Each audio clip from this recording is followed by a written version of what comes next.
Welcome back to Purely IFS, a show that aims to support therapists and practitioners in using internal family systems as their primary approach with clients. I'm Gail Williamson. And I'm Emma Redfern. In today's episode, we're going to look at updating and facilitating the connection between self and part, or the hookup, as one of my first IFS trainers, Bob Cargill, called it. And like almost every aspect of IFS, there's no one-size-fits-all. There are so many ways in which this part of the process can play out. So there's going to be a part 2 to this topic in our next episode. Yes, because sometimes it's very straightforward, and then in other instances, particularly in relation to having parts meet self, it takes time. So today we're going to go through a few of the scenarios you can expect to encounter and describe how to handle them. And then we're going to look at one interesting case study in detail in the next episode.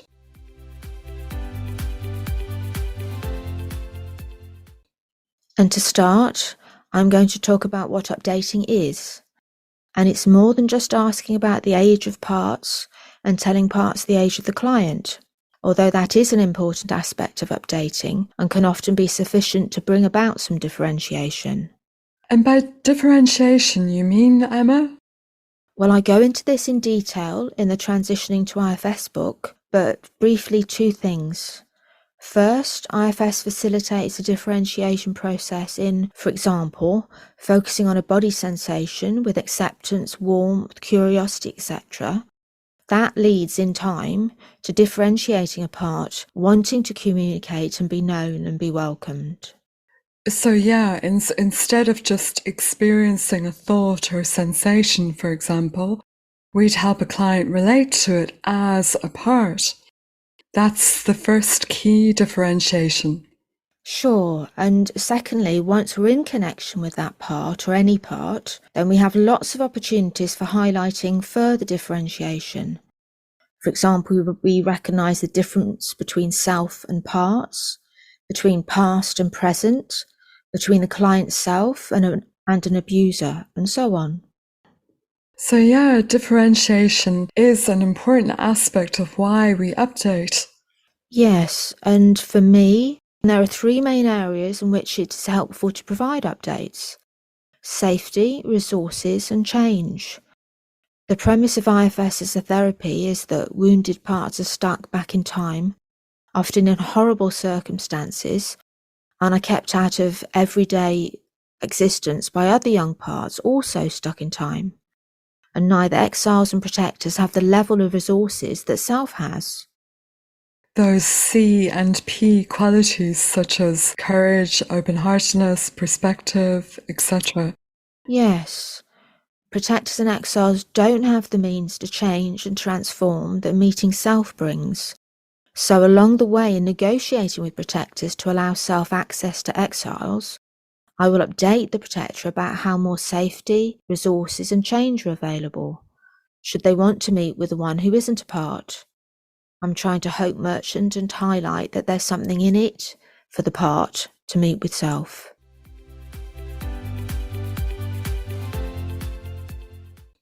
Yeah, so to give a couple of examples of possible update scenarios, often it will be quite straightforward.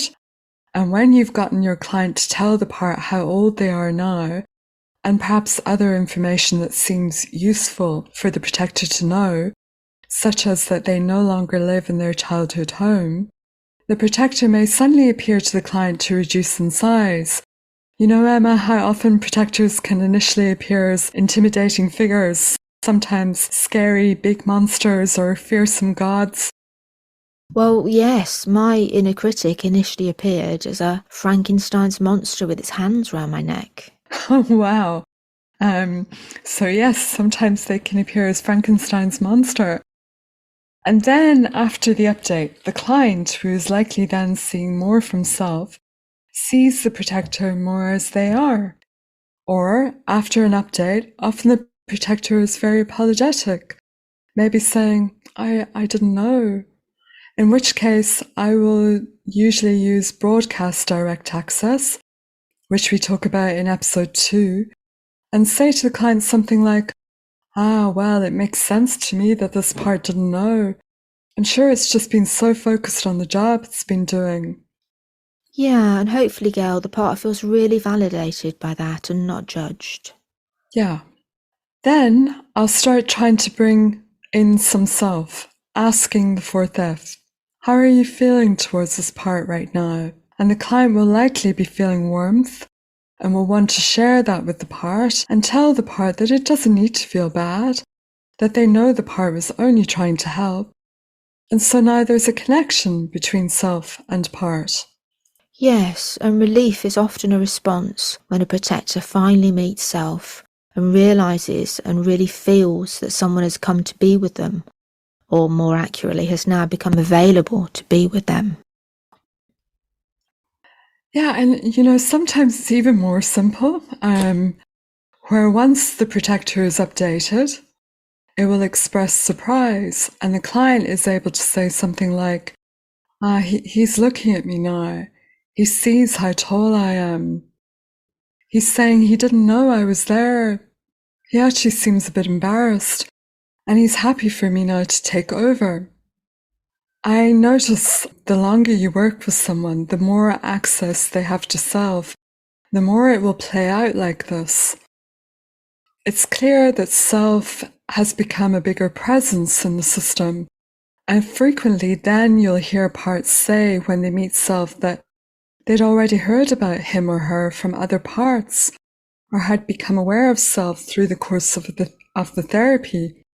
And it's kind of nice when you hear that, when you hear about this kind of background communication between parts, when often in systems that are more dissociated, the parts are very walled off from one another. Yes. And perhaps then in a client who has had a fair bit of therapy before and who might have a realistic sense of their ACEs, their adverse childhood experiences, and know that maybe they didn't have an ideal childhood with attuned caregivers, for example. Understandably, they might have a part who's been protecting an ex-self from a very young age, and that protector expects that self will be abusive or weak, or both, Yeah. like the primary caregivers. And if I detect such fears in the protector, I can update the part. The self is very different and won't hurt them or neglect them in those ways, for example. I'll hope, merchant, that at some point they will be able to see and feel that difference for themselves. Yeah, but of course, as we know, updating a part that a client is now 36 doesn't equate to the 36-year-old being self. That's not what we're saying, is it, Emma? No, that's right. Because I think that was something that I recall struggling with as a beginner. For a while, I couldn't get my head around why are we updating the part if we're then saying that the 36-year-old isn't self? For any listeners who might be grappling with this too, can you offer them some clarity, Emma? Sure, I'll try. And it's a misunderstanding that's easy to make. Yeah.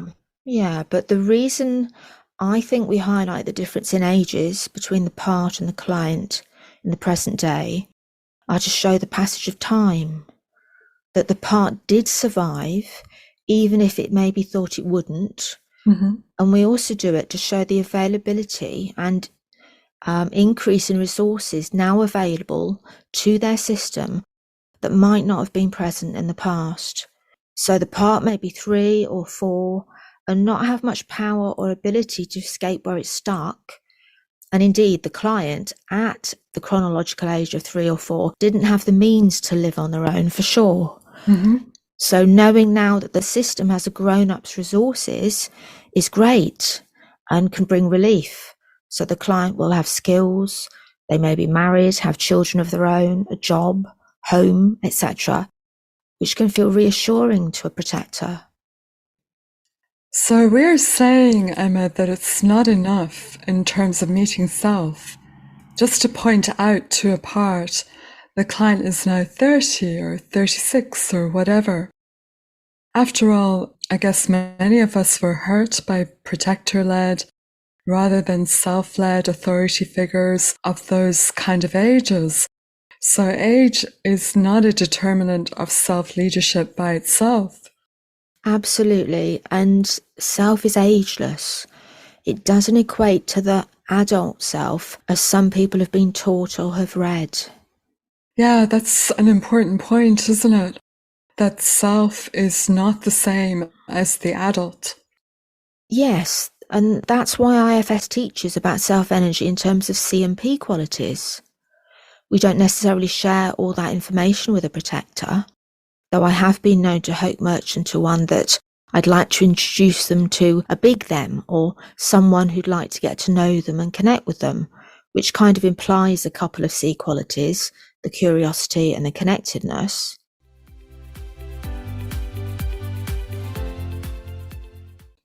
So, in answer to the question about why the update of the client's present day age, if this doesn't equate to self, we're saying we do that for important differentiation reasons, and that this, together with all the other aspects of updating, and of course the hope merchanting, is what allows protectors to relax, for self to be experienced. Yes.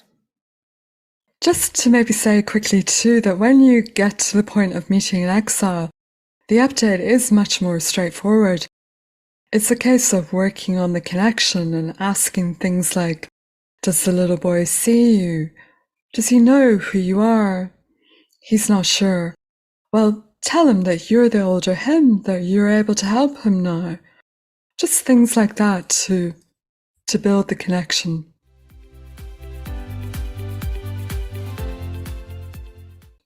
Now, as we know, demos and case studies in books may not provide a completely realistic view of everyday therapy, and updating often doesn't go as easily and have as swift an impact as we might be led to believe.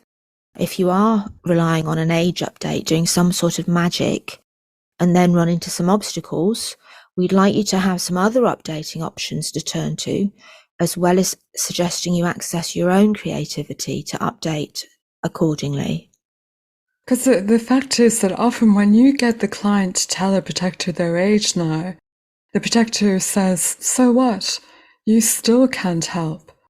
Or the protector seems to take on board the client's present age, but then there's no real reaction and nothing shifts.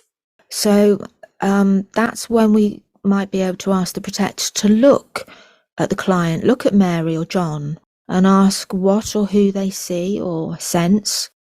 And if the protector is used to a lot of control in the system and unwilling to really open up to the idea of change or meeting self, it might be that they don't really look or sense, and they either judge self negatively or project onto self negative qualities. For example, a very active and dynamic protector might deride the client. They're useless, can't do anything. That may be because the party's picking up on self's calm or beingness rather than the doing quality that they value. Alternatively, what the protector is seeing, sensing, describing might be another part it's possibly polarizing with, in which case I might then have the client explain to the part that they are seeing another part, not self, and guide the client to ask the part described as useless or can't do anything to give space, to step back, maybe out of sight of the other protector. And then I'll ask the protector to take another look and see what it sees and senses. And again, here I'm looking for responses to suggest the part is seeing or sensing self's presence. For example, the client could tell me, he's glad I'm here, like I'm solidly there for him. And I might follow up with, great, see if you can communicate your appreciation and respect to him too. And when it's apparent there's a softening, you can guide questions to deepen the growing connection, to firm up that hookup, such as ask him if he'd like to know more about what your life looks like now. Also, not forgetting to use the fourth F and getting your client to send whatever self-energy may be available directly to the part. Yes, and Gail, you have a client example to give listeners a sense of the kind of dialogue you might get into with dominant protectors during updating. I do, yes. One client, I'll call him Mike. We'd just been talking about the difficulty that he had making decisions. I think you encounter a lot of clients like this, so I'm hoping this will be useful. Where I made the comment that ideally we're trying to make decisions from a self-led place, not from, say, an extreme part. And then it was apparent that his figuring out part was there and was annoyed with what I said. But how exactly am I supposed to do that? They wanted to know. So in that comment, Gail, you're hearing the figuring out part, trying to figure out how to be self-led, as you'd called it. Yeah. And that's where the parts detecting comes in. Yes. And the part continued. And what do you mean by sit back? I know you say there's a self there who can help. I do want to sit back, but what does that mean? So here I do think it's important that figuring out parts' efforts to understand are respected. And so I try to help it understand more by giving the analogy of a car. Yes, me too. That's always a useful analogy. I use the metaphor of the inner psychic bus, where I guess you're saying, well, I would understand that you're the one that's most often in Mike's driving seat. And if you agreed to sit back, it would mean you could let Mike's self sit in the driving seat. You could sit in the back for a while and watch and see what you think. And, when I did this, when I explained this, it made sense to the protector. But I went on to say to the part that it was my guess that it didn't feel ready to sit back. And that when it did feel ready, it would be able to do it. It then said to me, but I feel like I'm all there is, that there's no other self. I'm trying so hard to figure myself out and I just feel so lost. I know you're right that I'm the one in control, but I'm not doing it consciously. So here again is where I can offer more clarity to the part about itself and say, no, I know you're not. Like many hardworking parts like you're just stuck in this role that you've been forced into. Yes, which sounds like a good point maybe to go into some hope merchanting, where you're going to highlight another aspect of differentiation, the difference between the past and present from the future. So you might ask the protector, but just say we can help the parts of Mike that you've been protecting for so long and still work really hard to protect. Is there something you would prefer to do instead? That suggests the part now has options, that its situation can change for the better if the part's up for that. Exactly. Mike then got pictures of skateboarding as a little boy. That's what the part wanted to do, just play.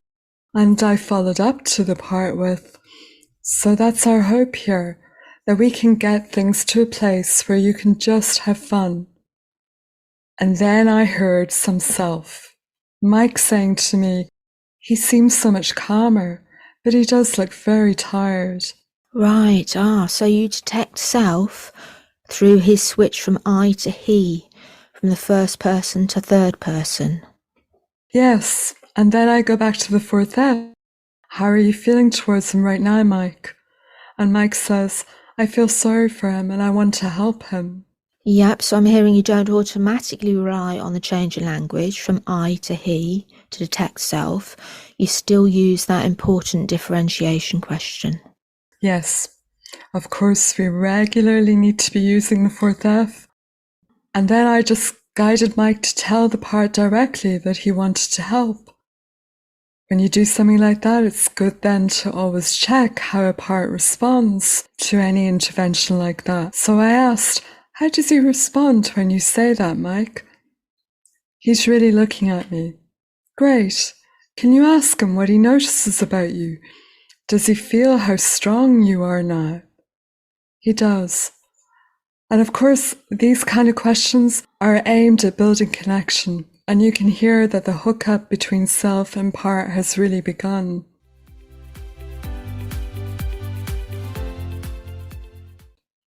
Another stuck point beginners might have during updating is when they meet the dominant figuring out part that prides itself on knowing everything, and part of whose job it likely is to do IFS.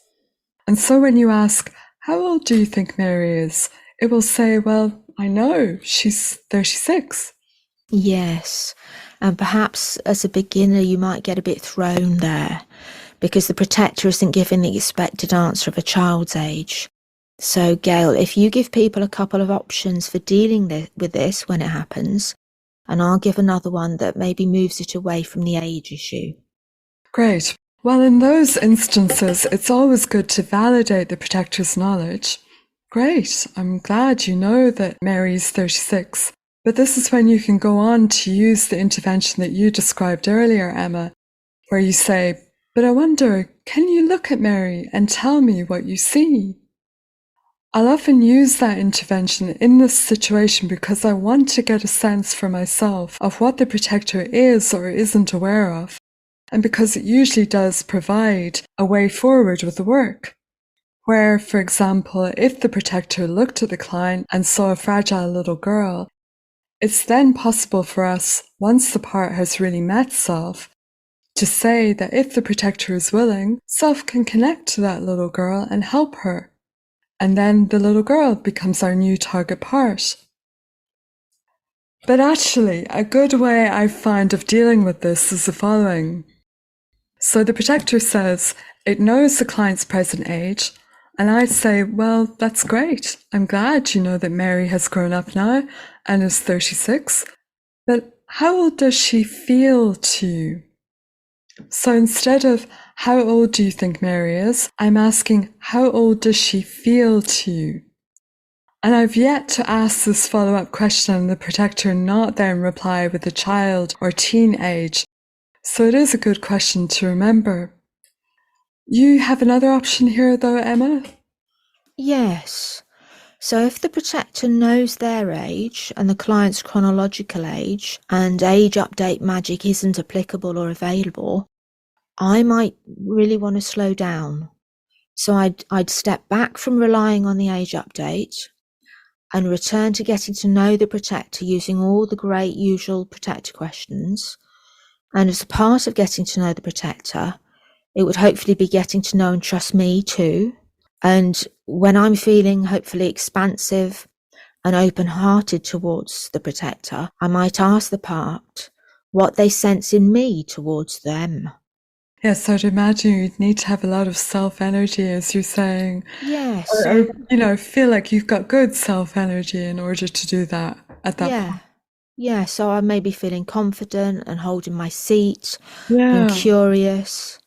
They might not know what they feel from me, or they might reply that I'm here to sort something out or make something stop happening.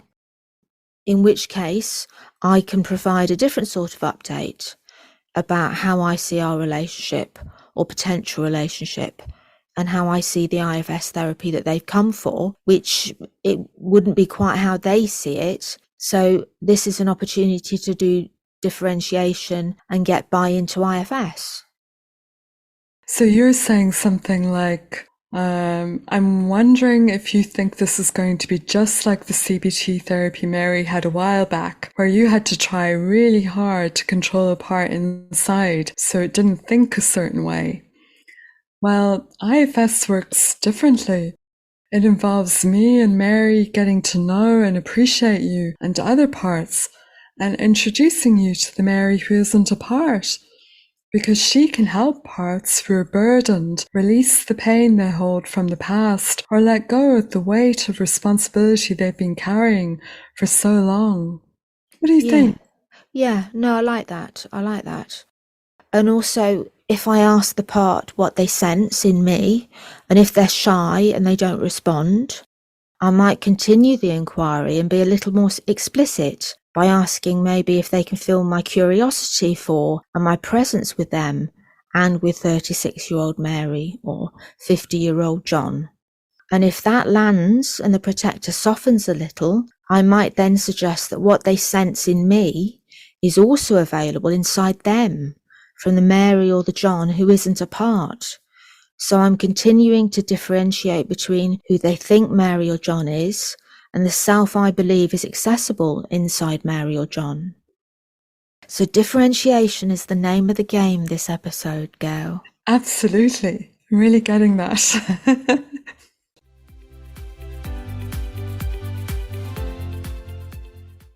So join us next time for updating part 2, where we're going to go through one interesting client example in a lot of detail. It promises to be very useful. Bye for now. Bye, everyone.